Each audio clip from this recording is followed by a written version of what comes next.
마라나타, 안녕하십니까. 오늘은 호세아 강의 43번째 시간입니다. 오늘 본문 말씀은 호세아 12장 7절 14절까지 말씀을 제가 봉독한 다음에 이스라엘의 인본주의적인 삶의 경고와 심판을 말씀을 드립니다. 그는 상인이요, 그의 손에는 속임수의 저울이 있으며 그는 압제를 당하는 도다. 에프라임이 말하기를 그러나 나는 부자가 되었도다. 내가 재물을 얻었으니 그들이 나의 모든 수고 가운데서 죄가 된 어떤 불의도 발견하지 못하리라 하였도다. 이집트 땅에서부터 주 너의 하나님인 나는 엄숙한 명절의 날들과 같이 너를 성막에 거하게 하리라.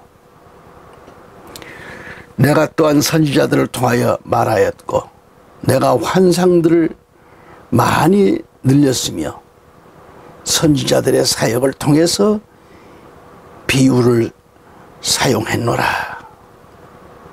길르앗의 죄악이 있느냐? 그들은 실로 헛되도다. 그들은 길갈에서 수송아지로 희생제를 드리며 그들의 제단은 밭고랑에 있는 돌무더기 같도다.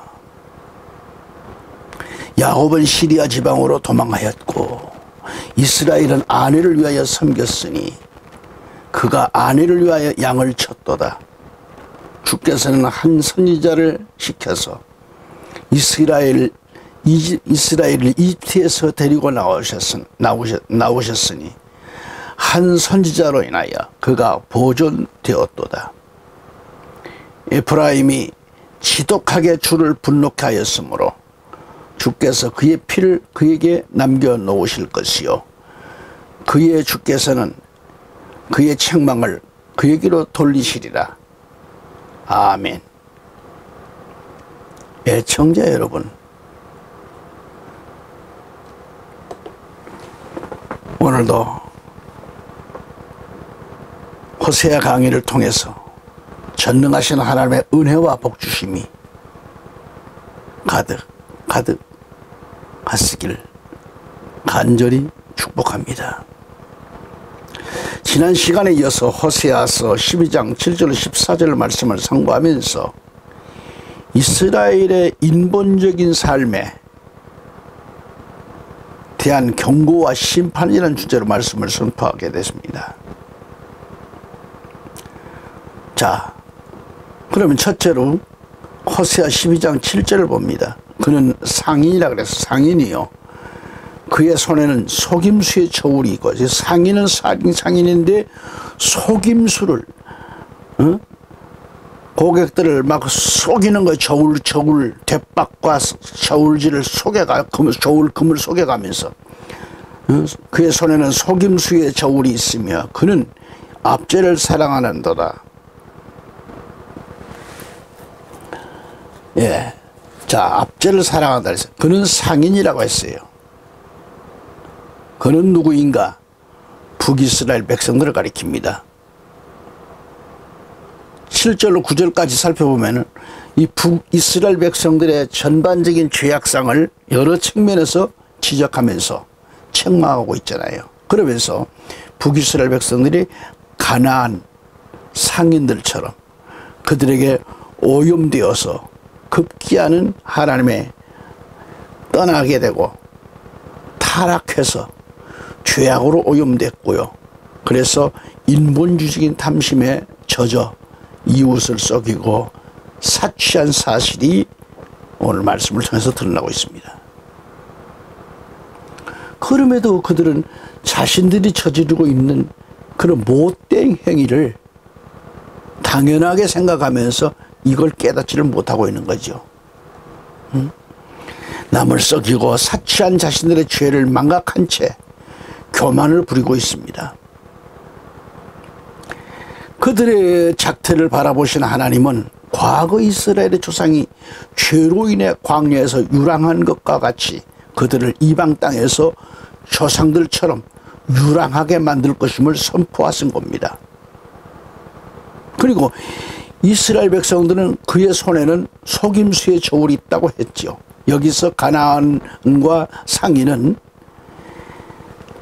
동요가 됩니다. 이스라엘 백성들은 가나안 상인들처럼 오염돼 가지고 인본주의로 저울질을 속여가면서 장사하는 것에 익숙해졌다 이 말이죠. 죄에 젖어들면 양심의 가책을 못 느낍니다. 하나님의 사람이라면 저울질로 남을 속이면 안 되잖아요. 전국에서 이 방송을 보고 계신 여러분들 장사하십니까? 저울질 제발 속이지 마세요. 정육점 하시는 분들 속이면 안 됩니다. 특히 횟집에 가보면 저울질을 많이 속인다 합니다. 하나님의 사람이라면 그래서는 안 되죠. 절대 그래서는 하나님에서는 안 됩니다. 하나님을 속이는 겁니다. 그게 얼마 못 가서 그 사업은 망하고야 맙니다. 하나님이 가만 놔두실 리가 없지요. 분명 그 거짓 저울이란 저울을 공평치 않게 사용하는 것은요, 공의를 실행치 않고 불의를 행하는 것은 하나님 앞에 죄악입니다. 율법은 공평한 저울추를 사용할 것을 거듭 강조하고 있잖아요. 어디에 그래요? 신명기 25장 13절 16절까지 봅니다. 너는 너의 가방에 상이한 저울추 곧 큰 것과 작은 것을 넣지 말고 너는 내 집에 상이한 되 곧 큰 것과 작은 것을 두지 말라. 너는 완전하고 정확한 추를 가지며 완전하고 정확한 되를 가질지니라. 그래야 주 너의 하나님께서 내게 주시는 땅에서 너의 날들이 길리니. 이는 그 같은 일들을 행하는 모든 자와 불의하게 행하는 모든 자는 주 너의 하나님께 가증함이니라. 아멘. 이렇게 말씀합니다. 오늘 본문 7절에 그는 상인이요 그의 손에는 속임수의 저울이 있으며 그는 압제를 사랑하는도다 했습니다. 여기서 그는 압제를 사랑하는도다 했는데 위에서 이미 언급했듯이 선지자 호세아는 북이스라엘에 하는 꼴이 이방 족속들이 하는 짓들과 다를 바가 없다라는 것을 지적하고 있습니다. 북이스라엘 백성들인 그들의 죄악의 작태는요, 자신들이 하나님의 선민인 것을 자부합니다. 그러면서도 이웃의 것을 사취하는 그런 데는 이방 사람들과 다름이 없다라는 것입니다. 한마디로 하나님의 선민이라고 자랑하면서도 인애와 공의를 찾아볼 수가 없음을 한탄하는 것이죠. 오늘 우리 기독인들 가운데도 이와 같은 이들이 없다고 보지 않습니다. 아마도 비양심적인 상인과 비상식적인 그런 기독인들이 많을 거라고 봅니다.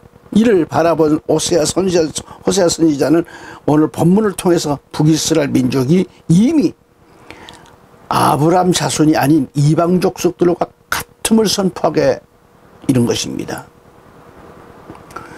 우리는 거짓 저울, 남을 속이는 저울질은 없는지, 양심이 죄악으로 오염되어서 고장난 저울질을 하고 있으면서도 자신은 정상이라고 말할 수 있을까요? 양심이 고장난 저울이라면 속히 회개하고 고장난 양심의 저울을 정상적으로 고쳐야 할 것입니다. 성령 받고 거듭남으로 정상적인 저울로 하나님의 마음에 합한 크리스천으로 축복의 삶을 살아가시기를 주님의 이름으로 축복합니다. 호세아서 12장 8절을 보면 에프라임이 말하기를 그러나 나는 부자가 되었도다. 내가 재물을 얻었으니 그들이 나의 모든 수고 가운데에서 죄가 된 어떤 불의도 발견하지 못하리라 하였도다. 아멘. 8절 말씀을 보면은 에프라임은 잘못된 생각 속에 빠져 자신의 자랑에 열을 올리고 있는 이스라엘을 지적하고 있는 장면입니다. 그러니까 에프라임은 그러나 나는 부자가 되었도다. 내가 재물 얻었으니라 하면서 이스라엘 그들의 도취에 한껏 빠져있는 그 모습을 보면서 에프라임은 이웃의 재물을 사치하고 치부하였음에도 불구하고 양심이 마비되어 회개할 줄 모르고 오히려 나는 부자가 되었다며 부를 자랑하며 교만에 빠져있는 저 이스라엘 백성들의 작태를 지적한 겁니다. 그러니까 북이스라엘 백성들은 한마디로 교만했고요. 교만해졌고 자만하고도 정녕 자신들의 잘못된 이 작태에 대해서는 아는 바가 없죠. 7절에서도 지적했듯이 그들은 정당하게 번 재물이 아니었어요. 거짓 저울로 양심이 고장난 거짓 저울로 남을 속이고 이웃을 속이고 빼앗은 재물이었습니다. 고장난 양심의 저울로 부정하게 재물을 모아놓고 하는 말이 나는 부자가 되었다고 하는 그 죄의 교만함에 빠져 있다는 것을 북이스라엘 백성들이죠. 돈을 모은 자들을 보면요 공통점이 있습니다. 방법이 있습니다. 첫째는 사회에 많은 문제를 일으킨 방법입니다. 이것은 정상적으로 돈을 벌어서 모은 재산이 아닌 부정한 방법으로 모아들인 재산을 말합니다. 이런 일들 사건들이 얼마나 많은가. 전직 대통령은 물론 국회의원, 장관, 시장, 도지사, 대장동 사건 등등을 보았듯이 권력의 칼을 휘둘러서 착취한 재산들이 돈으로 환산하면 수천조를 이루고 있는데요. 사회도 마찬가지입니다. 사회 도처에서 일어나고 있는 엄청난 부정부패는 한국 사회를 병들게 했음을 봅니다. 대한민국을 병들게 했고 부패하게 만들었던 것. 아무튼 이제 새 정부가 들어서서 지금 이제 2개월, 3개월에 가고 있습니다만은 어쨌든 새 정부가 이것들을 파헤친다면 엄청난 것들이 드러날 것은 뻔한 거죠. 하지만 도둑놈이 도둑놈을 잡을 수 있겠는가? 그놈이기 때문에 정부가 그랬고 국회가 그랬고 이러한 작태로 인해서 정직하게 살겠다는 양심가들이 허탈감에 빠졌는가 하면 온통 사회가 도덕적 불감증, 이 바이러스에 감염되어 있는 것 어떻게 여러분 어떻게 생각합니까? 마음 아프잖아요. 사실요 털어서 먼지 안 날 사람은 없습니다. 아무도 모르긴 해도 목사들을 털어봐도 먼지 안 날 목사가 있겠는가. 오늘 저부터 말이죠.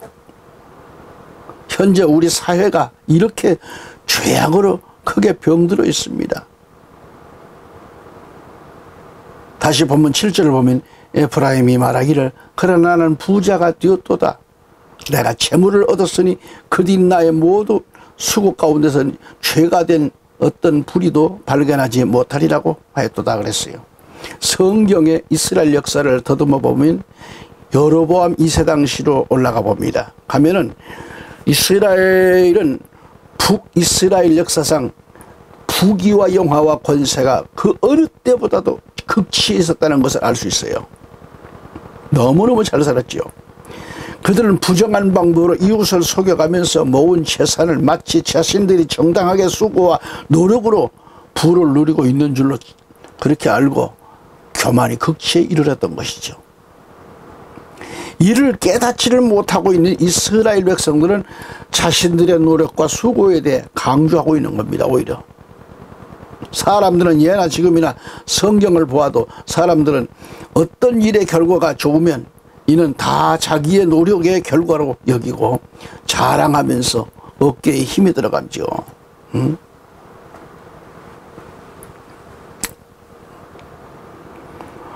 목이 기부수한 것처럼 머리를 숙일 줄 모르고 목이 뻣뻣하고 말이죠. 교만하기 그지없으면 그러니까 북이스라엘 백성들은 교만에 심취해 있다 보니까 어떻게 해요?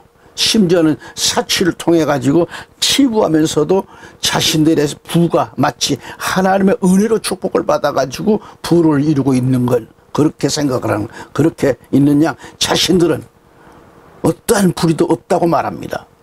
이런 작태를 가리켜 양심에 화인 맞은 자들의 헛소리로 보고 패역한 자들의 모습을 지적하고 있는 말씀이죠. 여기서 모세의 이야기를 안 할 수가 없습니다. 모세가 가나안 땅을 바라보면서 이러한 염려를 했음을 봅니다. 성경을 찾아보면 신명기 8장 11, 14절까지 보면 이는 내가 먹고 배부르고 또 아름다운 집들을 짓고 그 안에 거하며 내 소떼와 양떼가 번성하고 내 은과 금이 증식되고 내가 가진 모든 것이 번성하면 내 마음이 교만하여져서 종의 집 이집트에서 너를 인도해 내신 주 너의 하나님을 내가 잊어버릴까 함이라 그랬습니다. 신명기 8장 17, 18절에 또 내가 내 마음에 말하기를 내 능력과 내 손의 힘이 내게 이 재물을 가져왔노라 하지 못하게 하려는 것이다. 오직 너는 주 너의 하나님을 기억할지니 이는 그분께서 네게 재물을 얻을 능력을 주시어 내 조상에게 맹세하신 그의 언약을 오늘과 같이 이루어지게 하심이라. 아멘. 그런데요, 에프라임은 어떻게 했을까요? 또한 이스라엘은 어떤 방법으로 했을까요?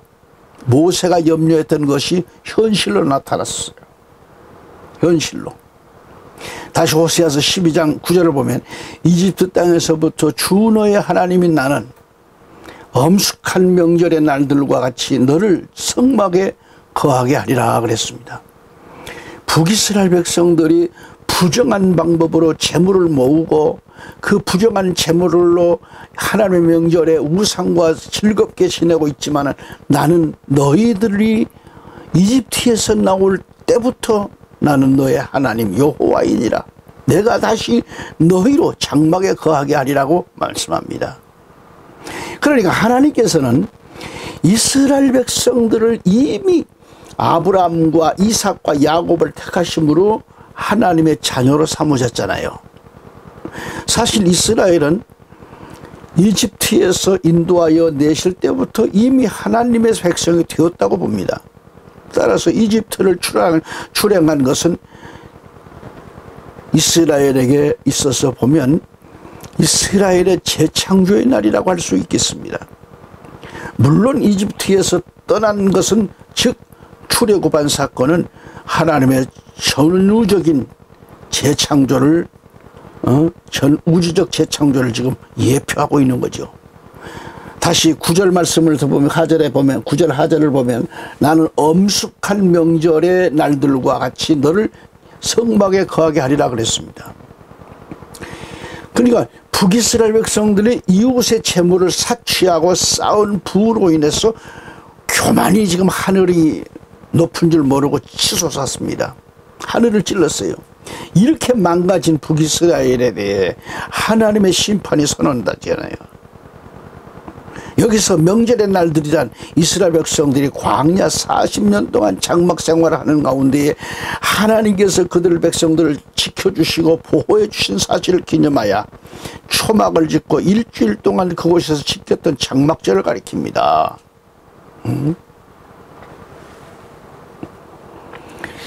장막절에 대해서는 다음에 전할 것을 약속드리고요. 따라서 북이스라엘로 다시 명절의 날들에 하던 것 같게 하리라는 말은 그들로 하여금 과거 이스라엘의 열조가 광야에서 유리방황하던 것 같이 하시겠다라는 것으로 이는 사실상 북이스라엘에 대한 하나님의 심판이 명절의 날들과 같다라는 것은 이스라엘 백성들의 장막절을 7일 동안 지켰던 것처럼 북이스라엘에 대한 하나님의 징계 역시 영원한 것이 아닌 일시적인 것임을 암시해 주고 있는 거죠. 다시 매를 맞아야 되겠다는 거죠. 호세아 12장 10절을 가보면 내가 또한 선지자들을 통하여 말하였고 내가 환상들을 많이 늘렸으며 선지자들의 사역을 통해서 비유를 사용해 놓으라고 했습니다. 이 말씀은 하나님께서 북이스라엘 백성들을 올바른 길로 인도하시기 위해 선지자를 통해 가르쳤음을 반복적으로 나타내고 있는 말씀이죠. 그럼에도 불구하고 북이스라엘은 불의와 거짓과 우상을 버리지를 못했다는 겁니다. 다시 호세아 12장 11절을 다시 가보면 이 길르앗의 죄악이 있느냐?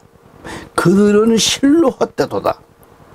그들은 길갈에서 수송아지로 희생제를 드리며 그들의 제단은 밭고랑에 있는 돌무더기 같도다라고 했습니다. 여기서 길르앗의 죄악이 있느냐고 했는데 호세아 선지자 당시에 길르앗은 요단 동편에 있는 곳인데 요단 서편에 있는 길갈과 더불어 북이스라엘의 우상 숭배의 중심지로 변한 겁니다.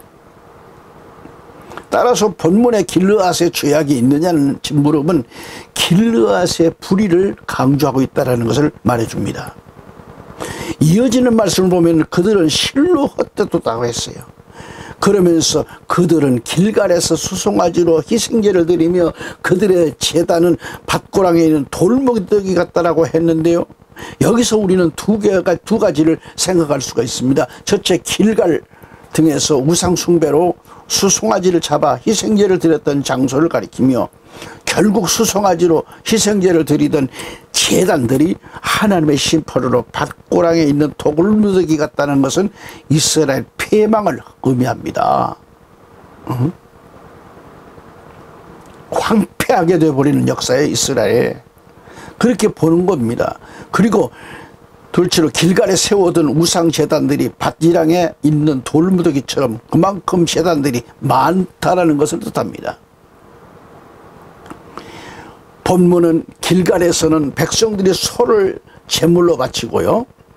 그 제단을 여러 개로 확대시켜 하나님께 제사를 드렸다는 그런 얘기입니다. 이러한 북이스라엘 백성들의 행위는 일면 하나님께 대해서 온전히 충성하는 것으로 보일 수가 있죠. 하지만 이것은 하나님의 말씀과 율법을 무시한 행위로 자신들의 생각대로 드린 불법적인 제사 습관에 불과했습니다. 또한 본문에 그들의 제단은 밭고랑에 있는 돌무더기 같다고 했는데 여기 밭고랑에 있는 돌무더기는 농부들이 밭을 갈다가 나온 돌들을 한꺼번에 쌓아놓은 돌무더기를 가리킵니다. 이것은 쓸모없는 돌들이죠. 이처럼 북이스라엘 백성들이 제사한다는 명목하에 세운 단들이 아무 쓸모가 없는 것처럼 북이스라엘 백성들이 쓸모없는 돌무더기처럼 버림받을 수밖에 없다는 것을 시사해주고 있는 거죠. 다시 호세아 12장 12절에 야곱은 시리아 지방으로 도망하였고 이스라엘은 아내를 위하여 섬겼으니 그가 아내를 위하여 양을 쳤도다 그랬습니다. 이 말씀이 무슨 말인가요? 이 말씀을 같이 자세히 보면은 창세기 28장으로 갈 수 있어요. 창세기 28장 1절 5절에 가서 야곱과 형 에서를 생각나게 합니다. 본문을 보면 야곱은 시리아 지방으로 도망했다고 했는데 그가 양을 위하여 양을 쳤다고 했는데요. 이 말씀은 야곱이 형 에서에게 불의를 행한 뒤 그를 피하여 밧단 아람으로 도피해서 생활한 것을 회상하게 하는 겁니다.